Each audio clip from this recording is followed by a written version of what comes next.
Bonsoir. Bonsoir. Merci d'être là donc, pour cette conférence très estivale. C'est déjà l'avant-dernière conférence consacrée à Bruxelles. Donc, ce cycle initié par Donald George, le directeur de la Maison de la Francité. Et c'est Elisabeth Heidin que je remercie pour avoir à chaque fois organisé les conférences, les thématiques et les invités. Je vais vous le présenter, notre invité, dans quelques instants, mais pour vous dire que ce soir, c'est un thème qui réunit nos cœurs d'enfants de 7 ans à 77 ans. 77 ans, excusez-moi, c'est peut-être français qui est sorti. C'est donc un voyage à travers l'histoire de la BD qu'on va faire ensemble, en regardant quels sont les liens de la BD avec Bruxelles et surtout comment la BD s'y déploie. Alors, Bruxelles est-elle la capitale de la bande dessinée? Moi, je dirais que c'est une question rhétorique. Franchement, on a envie de dire oui. Il suffit juste de lever le nez pour regarder les fresques qui sont dans les rues, pour regarder les noms des rues. Et là, avec bonheur, on découvre la rue Yoko Tsuno. Ça, c'est très bien, voilà, par exemple. Et puis, quand on arrive à Bruxelles, la gare du Midi, c'est Tintin qui nous accueille. Voilà. Alors, il y a d'autres fresques de Tintin, donc rue des Tuves, près de la Bonne Place.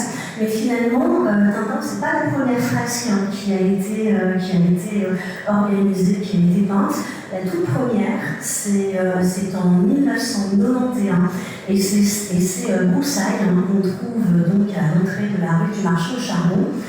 Ça me permet d'avoir une pensée assez émue ce soir pour son auteur, Franck P, qui nous a quittés en novembre dernier. Voilà, aussi. On pense à Franck P. Il faut aussi quand même dire qu'il y a d'autres fresques, mais c'est un voyage qu'on va faire avec notre invité. Je ne voulais pas empiéter sur ces plates-bandes. Notre invité, donc le voici. C'est le moment où tu fais que ça. Oui, voilà. Bon, alors, c'est l'occasion de vous dire que ce numéro de bêtise, vous dire que ça fait 7 ans que je suis arrivée en Belgique, et ça fait 7 ans que j'ai rencontré Marc. J'ai eu l'occasion d'inviter à des émissions, le courant est bien passé entre nous, donc voilà, si vous sentez des fois une petite complicité, des petits pics, c'est normal, voilà, je préférais le dire. Et quand Elisabeth a proposé ce thème, elle me disait tiens, je cherche un conférencier, j'ai dit j'ai eu un guide, il faut. Et je sais que dans la salle, il y a des personnes qui ont déjà fait des visites avec lui, on est d'accord, elles sont formidables. Voilà, donc il faut conseiller, il faut le redire. Donc Marc guide conférencier, et on va célébrer aussi ce soir un anniversaire, Marc, parce que ça fait 30 ans que tu guides. Je fais avec vous voilà, le 30 ans de la bande dessinée. Voilà, 30 ans, bravo. Oui, merci.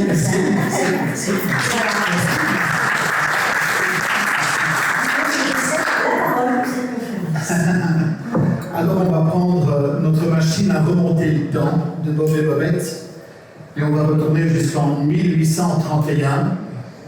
Oui, c'est loin, hein, monsieur, je sais. Donc nous devenons un pays indépendant, mais c'est important, cette introduction très importante. Nous devenons un pays indépendant et notre premier roi est le roi Léopold Ier, l'oncle de la reine Victoria d'Angleterre, et nous devenons la deuxième puissance économique et industrielle avec 2 capitales, la capitale financière Bruxelles et la capitale industrielle Charleroi. Et là, le chemin était tout tracé pour recevoir la bande dessinée. Donc l'école de Bruxelles avec Hergé, Charleroi donc à 4 km de Charleroi il y a Marcinelle, et donc l'école de Marcinelle. Vous voyez pourquoi je retournais donc tellement loin, parce que c'est assez important. Et alors aussi, ce qui est très important, c'est qu'il n'y aurait pas eu de succès de la bande dessinée, ou même d'avènement de la bande dessinée, s'il n'y avait pas eu donc les grandes maisons d'édition Casterman. Ça, c'est une chose que je ne savais pas. Mais Casterman existe déjà depuis 1780. D'accord? Donc vous avez Dupuis à Marcinelle, qui existe depuis 1898. Donc ça fait qu'avant même je dirais, de pouvoir penser à faire quelque chose pour la jeunesse, parce que jusqu'à cette époque-là, jusqu'à l'époque du journal de Tintin, du journal de Spirou, il n'y avait rien pour la jeunesse. Donc ça va sortir donc, dans les journaux et par après, donc dans les hebdomadaires et par après donc, dans les mensuels. Mais s'il n'y avait pas eu à cet endroit exact, si ces deux villes, ces deux endroits n'avaient pas pris de donc, un ampleur pareil, et sans les maisons d'édition, je ne pense pas que nous serions encore ici aujourd'hui à parler, dans notre pays en tout cas, d'une bande dessinée tellement importante. Et alors, c'est vrai qu'on va très vite déborder des frontières. Hein. On a ce lien avec les États-Unis. Vous savez qu'on est le deuxième pays le plus important historiquement au niveau de la bande dessinée. Le premier pays étant les États-Unis. Et donc, comme aux États-Unis, nous avons là deux écoles. Aux États-Unis, Marvel Comics et DC Comics. En Belgique, l'école de Bruxelles et l'école de Marcinelle. Grande concurrence. Grande concurrence. Et heureusement, c'est la plus grande chance que nous avons, c'est de pouvoir avoir cette concurrence entre deux écoles de grande qualité. Donc on a d'un côté Hergé, qui va donc tout diriger quand même. Il était très directif. Franquin, elle est un peu moins. Hein, donc c'est plutôt l'école de Marcinelle, c'est plutôt dirigé par Gigé, Franquin, Maurice, Will. C'était un peu plus ouvert. Et alors, il y a quand même en effet donc, cette concurrence, des fois qui va virer à, je dirais, une certaine dispute au niveau de ce qui va se passer au niveau des styles, parce que, par exemple, vous savez que quand vous allez reprendre vos albums de Tintin, vous allez remarquer peut-être pour la première fois qu'il n'y a jamais d'ombre dans vos albums de Tintin. J'attends que quelqu'un proteste. Il y a une exception. Il y a une exception. Hein, donc c'est la couverture du crabe aux pinces d'or. Oui. D'accord? Mais donc pour le reste, pas d'ombre.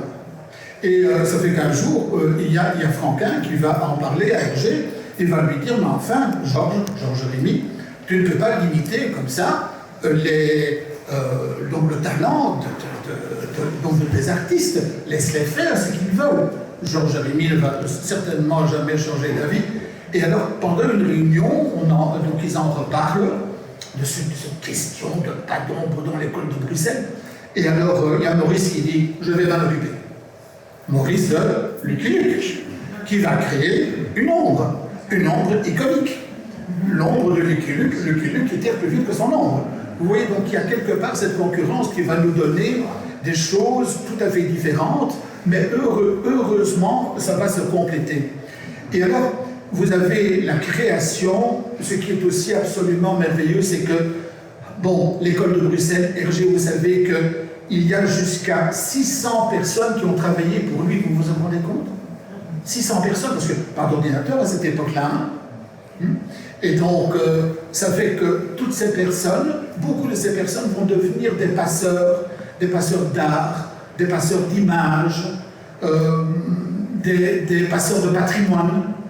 J'ai eu la chance de travailler pendant longtemps, je dirais une quinzaine d'années, avec Guy de Sissi, que vous connaissez.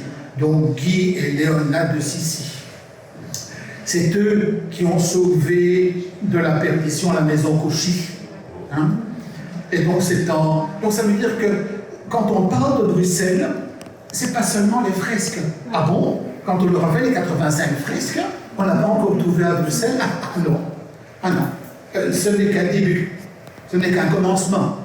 Ah, parce que là, vous aurez fait la connaissance avec beaucoup d'auteurs, mais vous devrez un petit peu approfondir.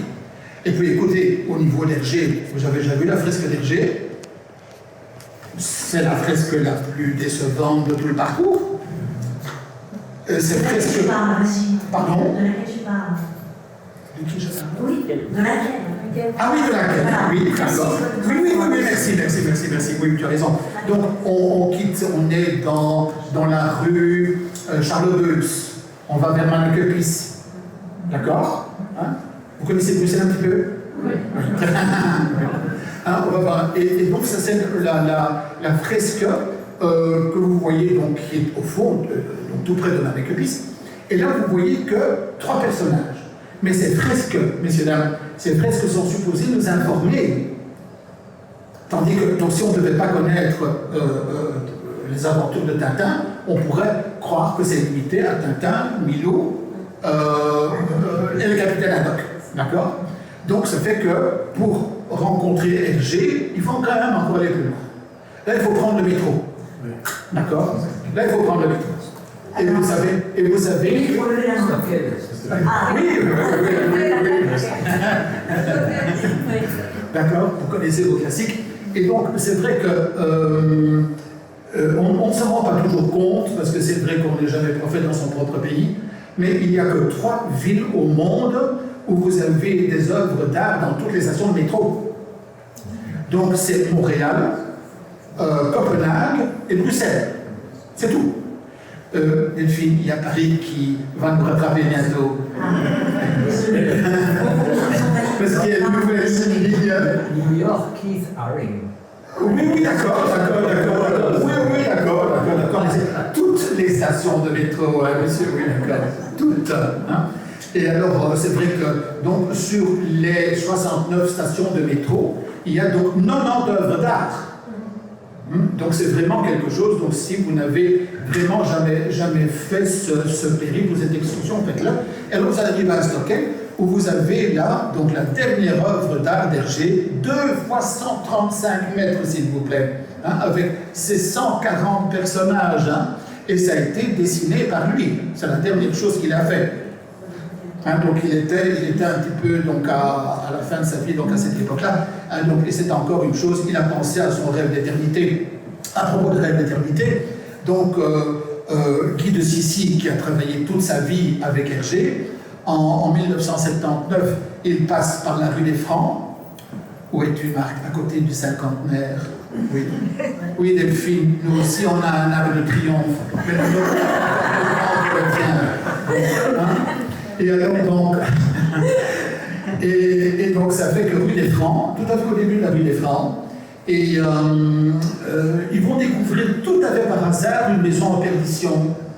Et Guy, qui a tout le temps travaillé avec Hergé, reconnaît, on dirait, la voix de son maître, il reconnaît le style de la ligne claire en façade sur 15 mètres carrés.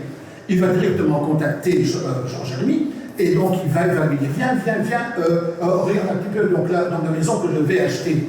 Et alors, Hergé, en voyant cette maison, dit tout de suite à Guy, eh bien, c'est ici que je veux mon musée Hergé. Donc, c'est là qu'il voulait d'abord son musée Hergé, dans le centre-ville, et pas quelque part éloigné dans un coin. Enfin, éloigné de la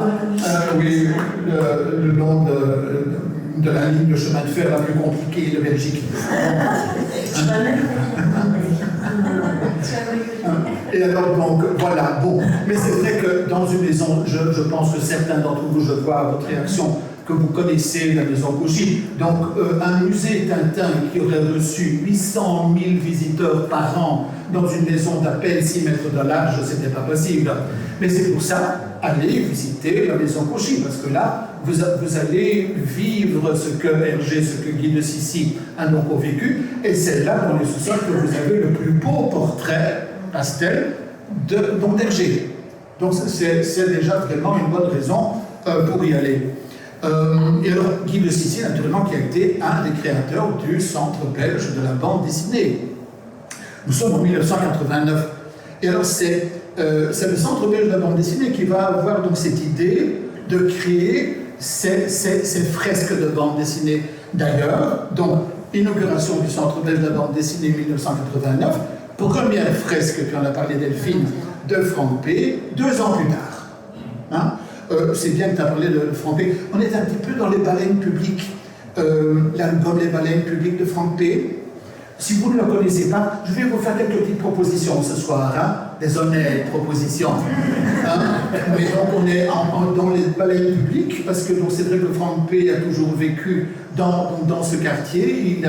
Il a vécu aussi les changements, et donc c'est quand on lit, quand on est dans le bain des baleines publiques, on est dans le bain de cette bruxellisation dont François Skelten va naturellement nous parler aussi. Et donc, on a eu quand même quelques petits problèmes avec Franck P. Parce que donc, c'est vrai, c'est le Centre belge de la bande dessinée qui demande à ces artistes d'essayer de créer un lien entre leurs fresques et le quartier. Hein, parce que ces fresques ne doivent pas faire référence à Paris, à New York ou je ne sais pas qui, c'est Bruxelles. On veut faire de Bruxelles la capitale de la bande dessinée. Franck P. refuse. Il dit ah non, c'est moi je dois faire. Donc nous sommes en 1991. Le Plattersteen était le quartier chaud de Bruxelles. Donc, ah oui, hein, la rue du Plattersteen, madame? Oui, très chaud. Oui, d'accord, vous connaissez vos classiques. Et donc ça fait que Franck P. dit non, je ne vais pas faire une fresque qui va être en format et demi. Donc je vais retourner en arrière. Avant 1865, quand il y avait encore l'eau dans la ville. Et en effet, donc, quand vous allez voir cette fresque, hein, donc vous voyez, je l'ai fait exprès de ne pas vous montrer des photos. On m'a proposé un écran et proposé des photos. On était prêts à tout pour toi. On était prêts à tout, absolument. Pour vous. Mais on a décidé de ne pas le faire pour titiller votre curiosité. Donc, je dirais, avec ce programme que je vais vous donner, sortez un jour avec vos meilleurs amis et faites le parcours, faites le petit périple qu'on fait. Et là, vous allez voir donc, cette fresque avec Cathy et Broussailles en avant-plan. On est étonné de voir donc toutes ces taux, parce que c'est vrai, donc au Plattersteen, tout ce qui était des rues était des bras de la Seine. Donc de là, on était entouré donc par l'eau. Hein, et alors, vous voyez en effet donc des mouettes, et puis vous allez un jour entendre un animateur qui va être occupé à hypnotiser son groupe, qui va dire « Vous n'entendez comme moi, vous ne voyez comme moi, vous n'entendez comme moi, je vais faire de vous des mouettes. Maintenant, vous êtes des mouettes et nous volons dans le ciel et nous regardons en dessous de nous. » Et bien, sur la fresque, vous allez découvrir donc une perspective d'oiseaux du Plattersteen avant 1865. Donc, vous voyez, c'est extrêmement intéressant. Donc, faire ce lien entre l'œuvre et la ville. Donc c'est pour ça que c'est devenu le parcours qui a le plus de succès dans la région de Bruxelles-Capitale.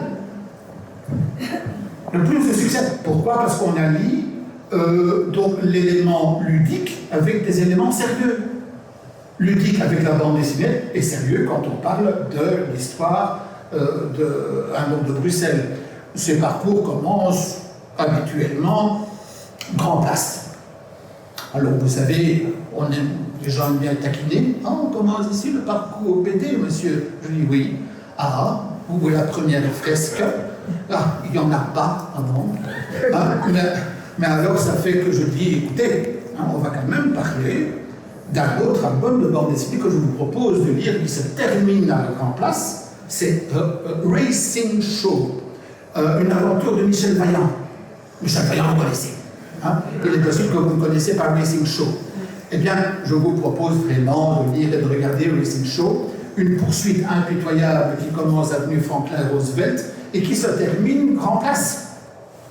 Donc vous savez qu'à l'époque, c'était une bande dessinée dans les journaux par jour. Une bande par jour. Donc ça veut dire qu'il vous fallait 18 mois avant de terminer une histoire. Hein? Tandis qu'aujourd'hui, quand on lit bien de la bande dessinée, c'est en toute hâte, hein, parce qu'il faut savoir encore dans l'heure ce qui va se passer à la fin.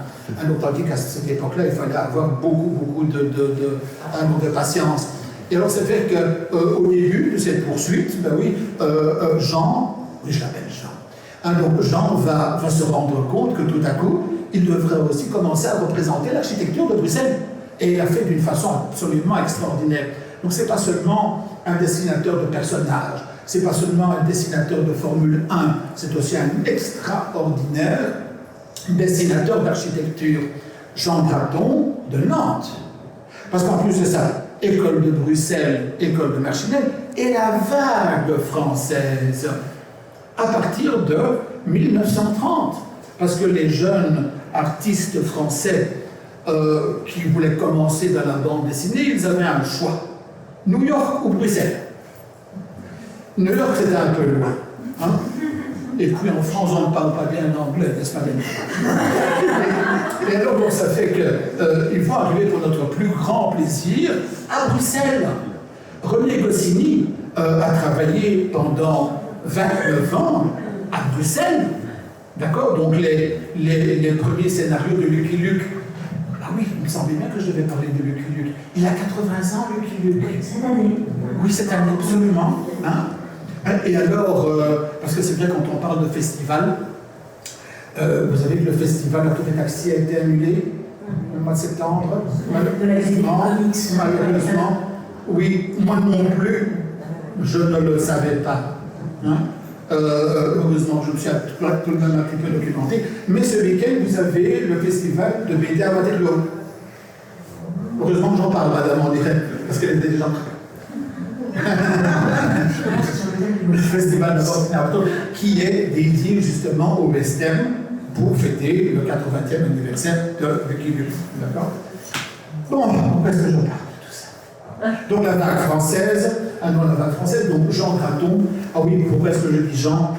Si j'ai eu la chance d'être tombé dans la potion magique, j'ai pu rencontrer ces gens, j'étais à la table des Gratons, hein, Jean-Claude, Durval, Philippe, les éditions Graton, parce que c'est Philippe qui a repris l'Empire maintenant. Alors, vous savez, moi j'étais supposé jouer avec les enfants. Moi, j'allais là pour Jean Graton, hein, oui, Jean-Claude, je m'excuse. Et alors, ça fait que j'étais toujours à mettre derrière lui, en train de le voir dessiner. Elle lui dit, tu restes manger avec nous, Marc? Oui, bon, quel honneur, c'est tout le temps quel honneur. Et alors, en effet, je suis assis avec toute la famille. Il y avait Durval qui avait décidé de cacher la doudoune de Philippe. Donc j'arrivais là en plein drame familial. Alors je vous jure que quand vous avez Jean Graton, vous avez déjà vu une photo de Jean Graton? Homme massif, qui dit Marc, est-ce que c'est vous qui avez caché la doudoune de Philippe? Je vous jure que Jean Graton, à ce moment-là, il vous reste dans la tête, hein? D'accord? Et donc, tout à fait, c'est ça. Ah oui, tout à fait. Mais donc c'est grâce à cette... Oui. Est-ce que vous avez pu lire de la bande dessinée, vous, quand vous étiez enfant? Tout le monde? Allez. Eh bien, moi pas. Vous deux, vous êtes en train de dire oui, un petit peu. Hein? Pour moi, c'était interdit. Non. Tu ne liras pas de la bande dessinée. C'était considéré comme pas sérieux, pas assez. Oui, en effet, mais c'était pas ça. Je ne juge pas mes parents, ils étaient extraordinaires, et puis ils me regardent. Hein, mais ils avaient tout simplement peur que je ne fasse jamais le pas entre la bande dessinée et la littérature sérieuse. Hein, donc aujourd'hui, dans les écoles, on incite les enfants à lire de la bande dessinée parce que c'est pas facile de lire de la bande dessinée. N'offrez pas une bande dessinée à un enfant trop jeune, il ne va pas pouvoir la lire. Il faut s'y habituer. Hein? Il faut s'y habituer. Enfin, ne me plaignez pas, parce que l'interdit est beaucoup plus intéressant. Quand, en 1996, j'ai commencé ma carrière au Centre belge de bande dessinée, j'ai téléphoné à maman. Maman, tu sais où je travaille maintenant? Non. Au Centre belge de la bande dessinée, on ne sait plus parler depuis. Non, c'est une blague.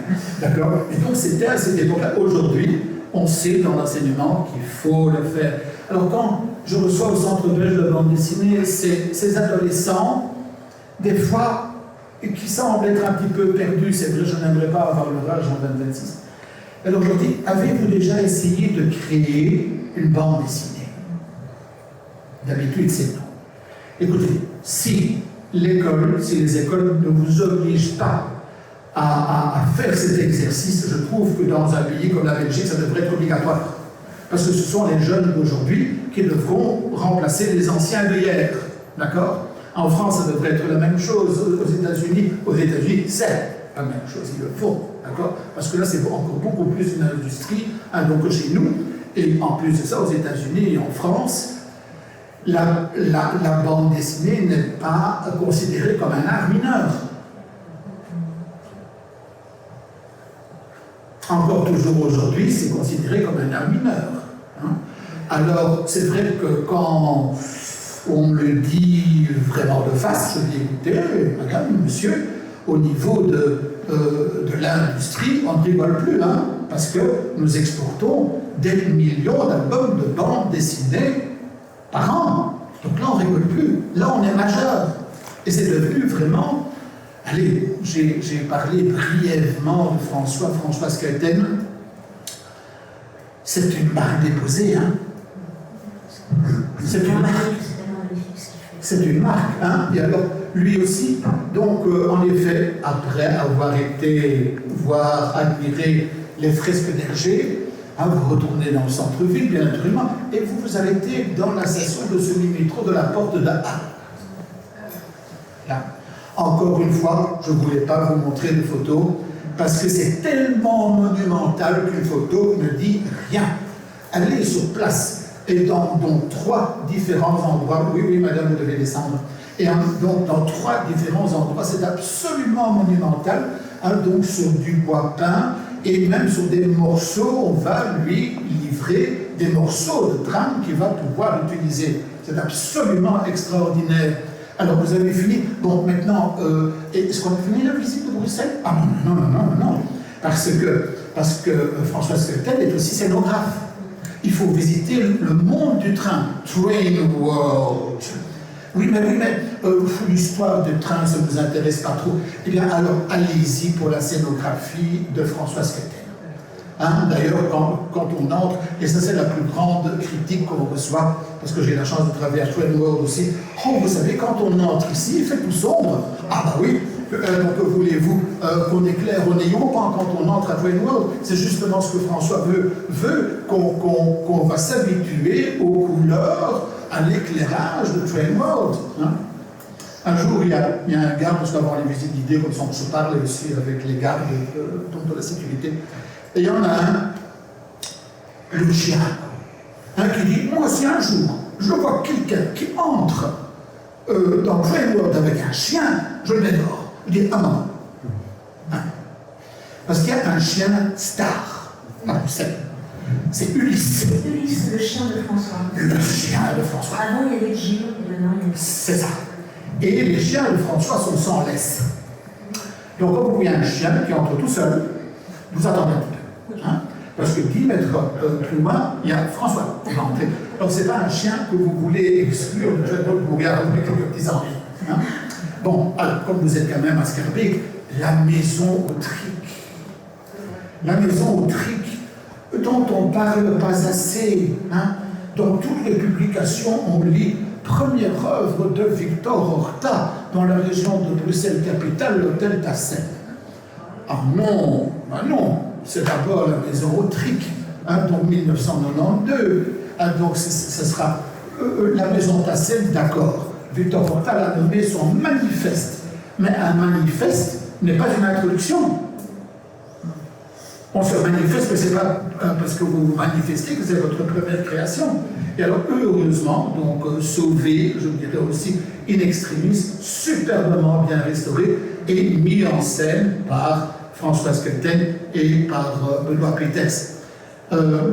François Skelten, qui va, comme vous savez, recevoir un des premiers grands prix au Festival de la bande dessinée à Angoulême. Donc, François, on l'aime beaucoup en Belgique, mais il est une légende en France, hein, où on l'appelle François Schwitt ou François Schwitt. Parce que vous ne pouvez pas prononcer Schwitt. Comment on dit les mots Boutals? Oui, c'est ça. Hein, d'accord. Et même pas pour Mathias Sponars. Eh bien, voilà. Et donc c'est vraiment, donc il va. C'est ça aussi qui va faire de Bruxelles la capitale de la bande dessinée, la capitale de la représentation de la bande dessinée. Parce que Bruxelles représente la bande dessinée comme aucune autre ville le fait. Et donc ça veut dire que ce parcours, avec ses 85 fresques, il est multinational. On a parlé de la vague française, mais il y a aussi des auteurs suisses, italiens, allemands, grecs, qui vont venir donc travailler aussi à ces différentes fresques. Donc ça veut dire que on représente toutes les bandes dessinées du monde, et aussi au Centre belge de la bande dessinée. Vous savez, ces centres, hein, comme dans centre de recherche, parce qu'on est convaincu qu'il y a de la bande dessinée dans tous les pays du monde. Mais des fois, il faut faire un effort pour la trouver. Parce que dans certains pays, c'est encore un art plus mineur que chez nous, ou des fois un art interdit. La bande dessinée iranienne est fort intéressante. Naturellement, écrite et composée, dessinée, hein, donc par des Iraniens qui sont chez nous, d'accord, mais qui parlent très bien de leur politique, parce que vous savez très bien que la bande dessinée peut être tout aussi bien politique. Hein? Donc, aux mêmes adolescents à qui je dis, écoutez, créez une bande dessinée, il y a un diamant dans chacun de vous, il y a une super qualité dans chacun de vous, donc faites cet exercice. Vous allez découvrir que vous allez être un excellent scénariste ou un excellent dessinateur. Hein? Moi, je suis ni l'un ni l'autre, donc je m'en limite à en parler. Donc c'est ce que je fais en effet donc, depuis 30 ans, et à Bruxelles, heureusement, on a énormément de travail. Alors, est-ce qu'on a fait le tour dans le métro? Oui. Et donc, je parlais de la maison Autric. J'ai oublié un nom, Étienne Schrader. Étienne Schrader, que l'on connaît du prolongement des aventures de Blake et Mortimer. Hein, parce que c'est Jacobs qui, pendant la création de la 11e aventure de Blake et Mortimer, va devenir aveugle. Donc c'était lui qui était le premier à dire, si je veux donner à mes personnages un rêve d'éternité, je dois trouver du nouveau talent pour le faire. Et il a été le premier à chercher ce talent lui-même. D'accord ?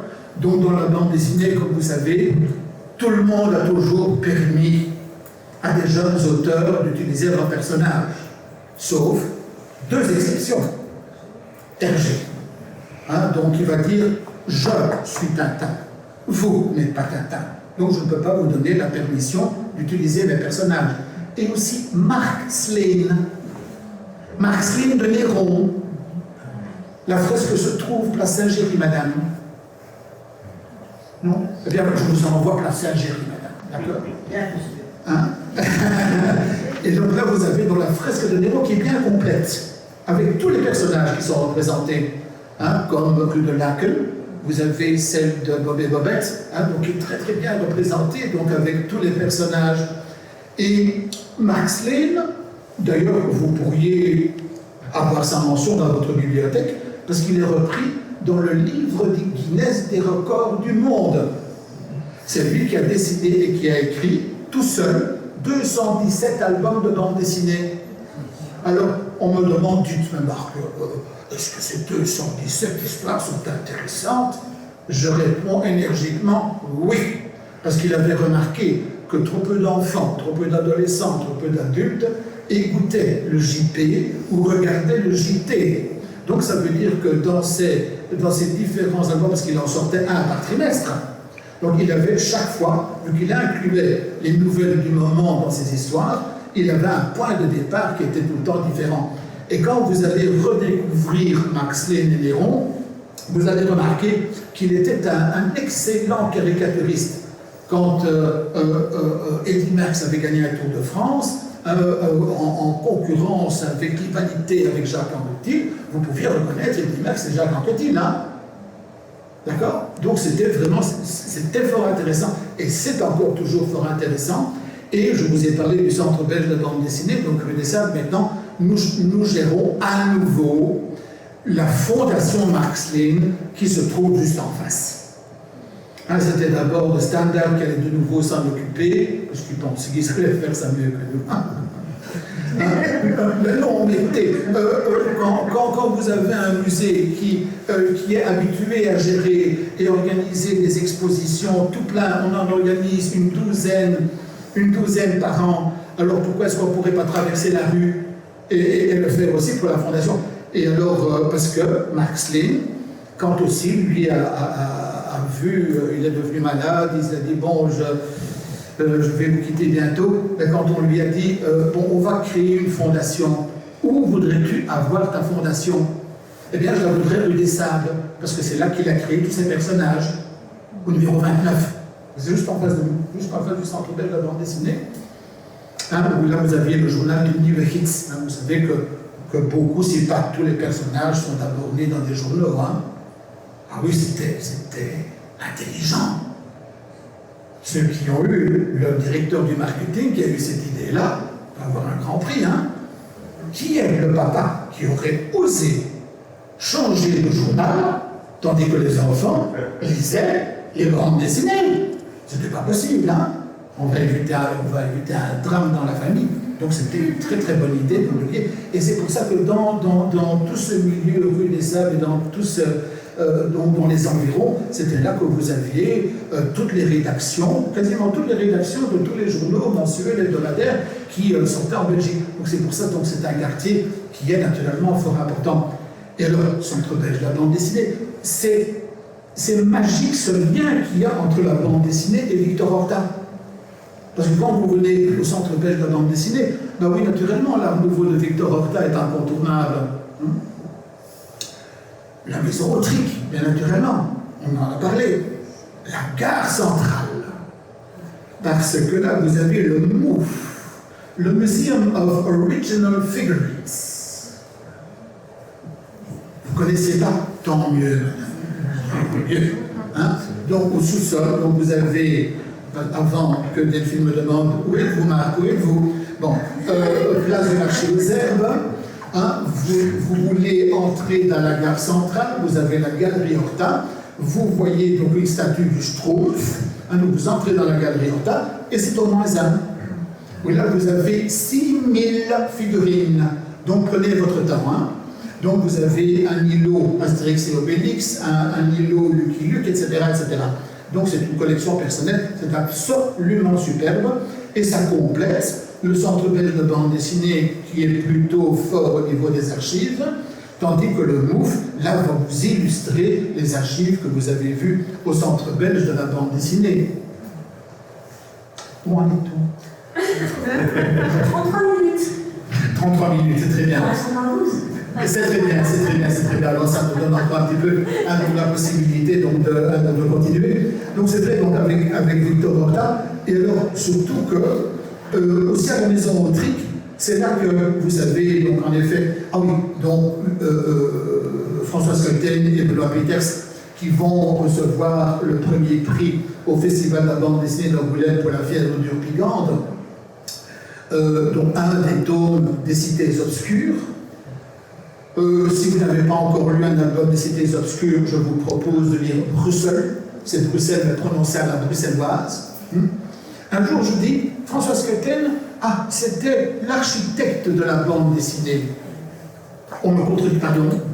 Il n'aime pas du tout oui, attention, il n'aime pas qu'on le limite à dessinateur d'architecture. Voilà. Oui.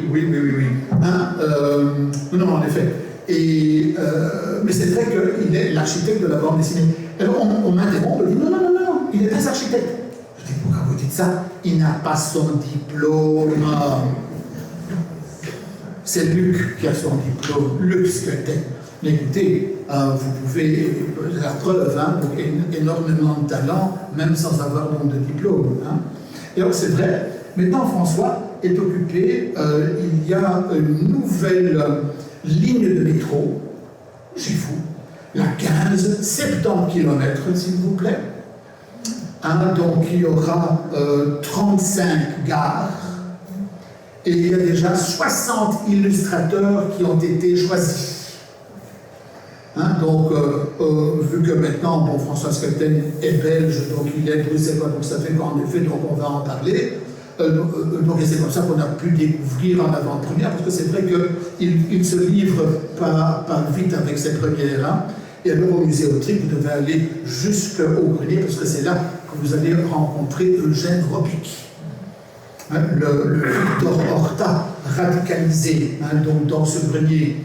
Et vous allez découvrir, alors au deuxième étage aussi, vous allez découvrir le lit de Little Nemo in Slumberland. Parce que notre art nouveau va tellement passer les frontières qu'on va même reprendre l'art nouveau belge, le style coup de fouet. Le style coup de fouet. Ah oui, au Centre belge de la bande dessinée, que je parle de style coup de fouet, et quand je parle des mosaïques, que je dis « There are 50 shades of grey »,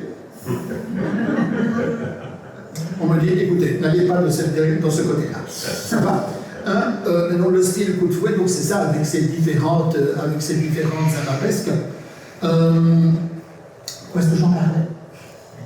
Excuse-moi. L'art nouveau, tu parlais d'art nouveau. Parfait, super, merci beaucoup. On me suit encore parce que c'est vrai qu'après une demi-heure, on aurait pu s'endormir.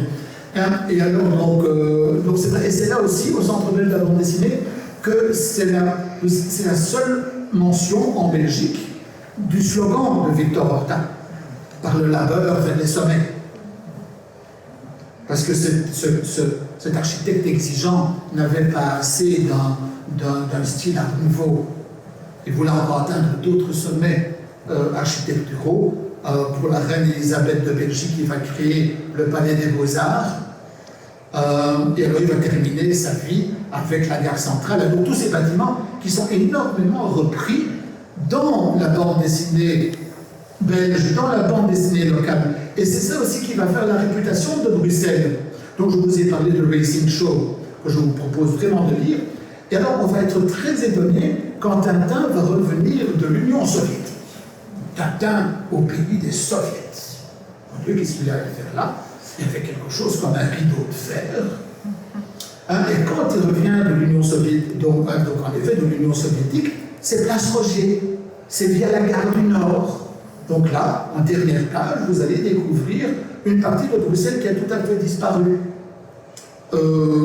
Attention, vous avez l'hôtel, le Art Hotel, qui se trouve à gauche de la fameuse tour Belfius, donc, qui est encore toujours là. Mais donc, il y a très peu d'endroits que vous allez pouvoir reconnaître.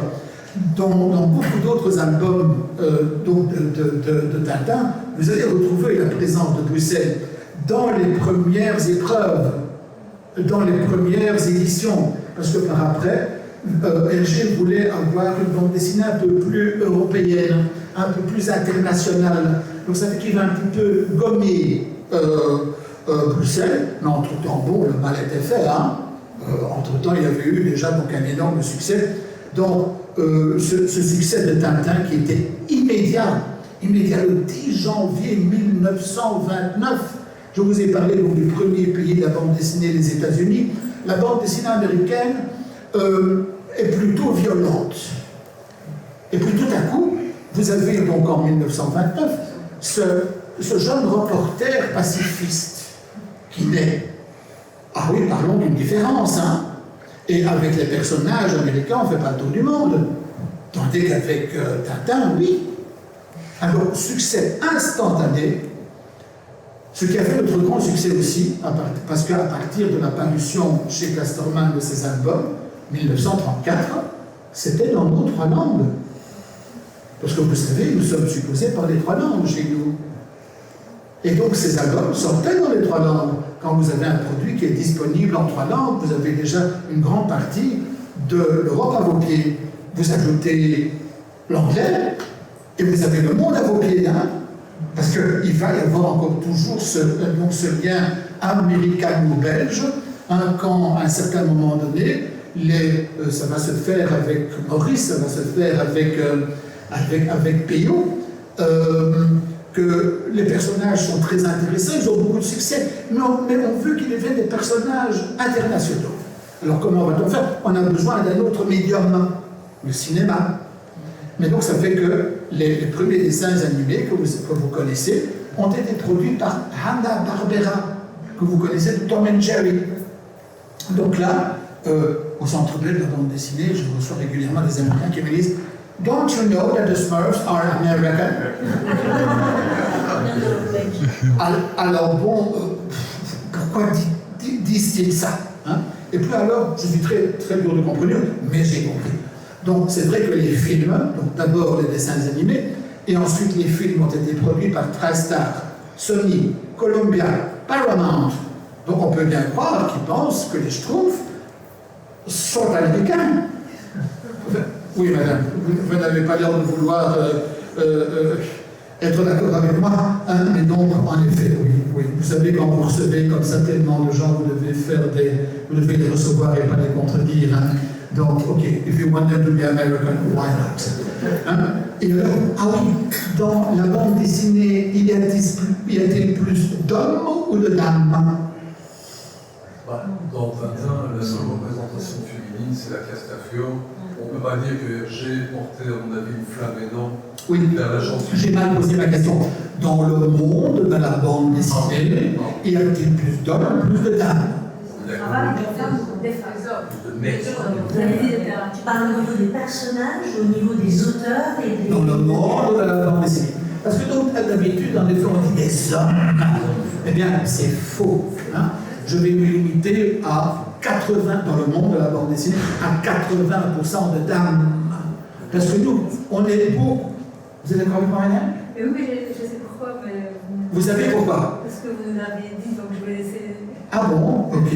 Ça va, oui, d'accord, parfait. Parce que les coloristes, nous, il y a donc quasiment aucune dame hein, donc, qui est daltonienne. Oui, mais mon daltonienne est daltonienne. Monsieur, elle a d'autres problèmes aux yeux, alors elle n'est pas daltonienne. D'accord? Donc le daltonisme, c'est pour nous le problème. Hein. Donc, ah oui, vous savez que le Centre belge de bande dessinée, c'était un magasin de tissus. Hein.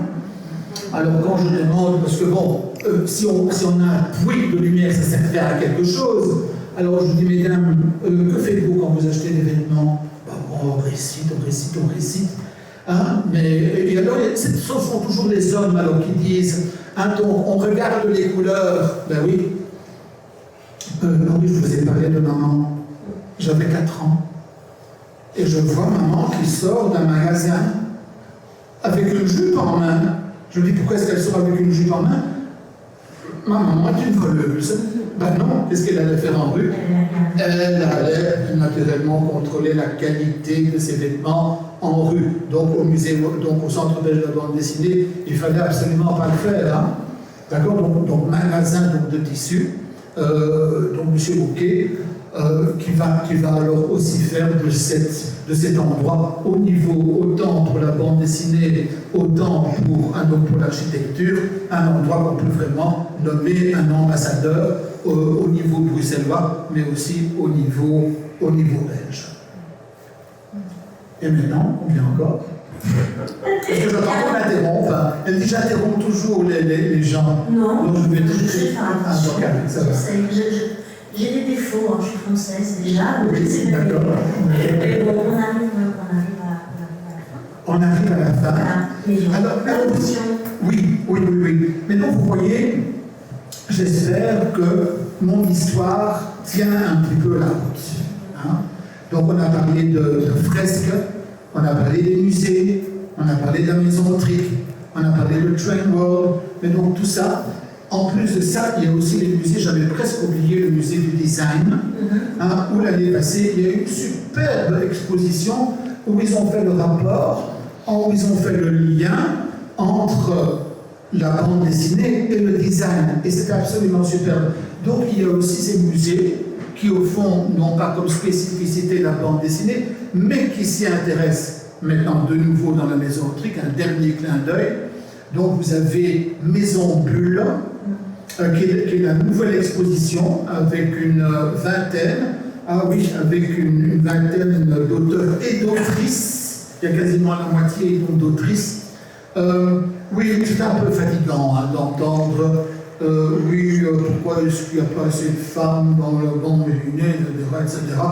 Et quand ça devient un petit peu agressif, comme il y a quelques jours au Centre belge de la bande dessinée, je dis, madame, si vous voulez qu'il y ait plus d'autrices qui soient présentes dans les maisons d'édition, achetez des bandes dessinées d'autrices, lisez des bandes dessinées d'autrices. Hein? Judith Fanny Stendhal, qui est aussi donc, à la maison Trick maintenant.